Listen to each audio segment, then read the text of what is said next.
Halo, perkenalkan nama saya Geri Nobel Abineno. Saya mahasiswa dari Universitas Nusa Cendana Kupang, Prodi Pendidikan Guru Sekolah Dasar, Fakultas Keguruan dan Ilmu Pendidikan, semester 5 kelas A. Di video kali ini, saya akan membuat praktikum tentang getaran dan gelombang.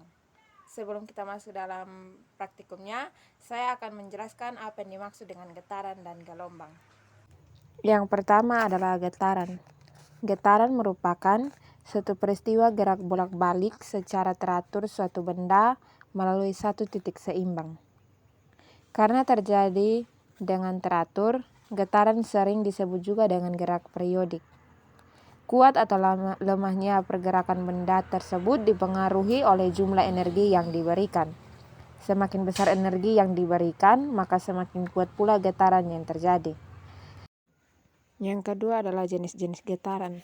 Getaran dibagi menjadi dua bagian, yaitu getaran bebas, yaitu getaran yang terjadi ketika sistem mekanis dimulai dengan adanya gaya awal yang bekerja pada sistem itu sendiri, lalu dibiarkan bergetar secara bebas.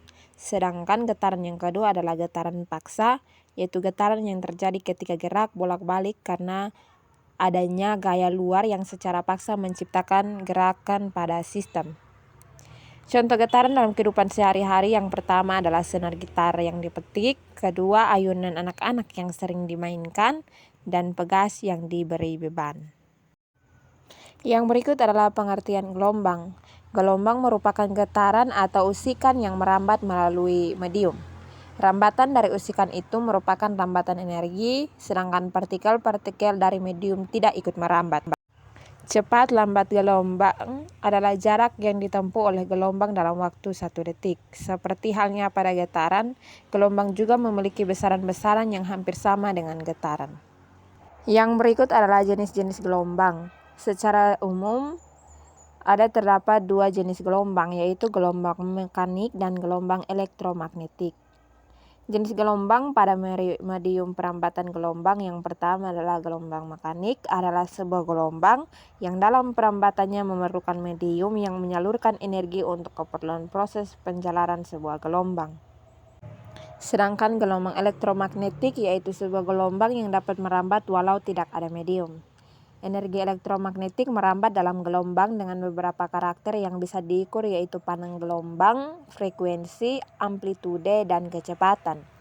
Sedangkan berdasarkan arah getarnya, gelombang dapat digolongkan menjadi dua, yaitu gelombang transversal, yaitu gelombang yang arah rambatnya tegak lurus terhadap arah getarnya.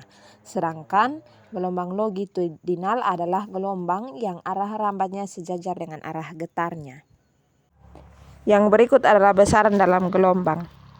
Besaran dalam gelombang dibagi menjadi 5 bagian. Yang pertama adalah amplitudo gelombang, yaitu simpangan maksimum dari getaran yang berjalan atau gelombang.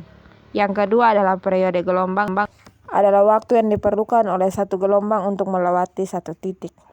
Yang ketiga adalah frekuensi gelombang, adalah jumlah gelombang yang melewati satu titik selama 1 detik. Yang keempat adalah panjang gelombang, adalah jarak yang ditempuh gelombang setiap periode. Dan yang kelima adalah cepat rambat gelombang, adalah jarak yang ditempuh gelombang setiap satuan waktu. Yang terakhir adalah sifat-sifat gelombang. Yang pertama adalah dapat dipantulkan, kedua dapat dibiaskan, ketiga dapat dipadukan, dan keempat dapat dilenturkan. Baik, kita akan masuk pada praktikumnya. Silakan simak video berikut ini. Oke, saya akan melakukan praktikum tentang getaran dan gelombang. Untuk mengetahui seberapa besar getaran yang dihasilkan oleh gelas tersebut, maka mari kita tuangkan air ke dalam masing-masing gelas. Untuk gelas yang pertama, saya akan menuangkan air sampai gelas ini penuh. Untuk gelas yang kedua, saya hanya menaruh setengah saja. Dan untuk gelas yang ketiga akan saya biarkan kosong. Mari kita lihat seberapa besar getaran yang dihasilkan oleh masing-masing gelas. Untuk mengetahuinya, saya akan mengetuk masing-masing gelas. Untuk gelas yang pertama dengan volume air yang penuh. Untuk gelas yang kedua dengan volume airnya setengah. Dan untuk gelas yang ketiga dengan volume airnya kosong. Oke, baik, dari sini dapat kita simpulkan bahwa jika semakin banyak volume air yang dihasilkan, maka akan semakin kecil getaran yang dihasilkan oleh masing-masing gelas.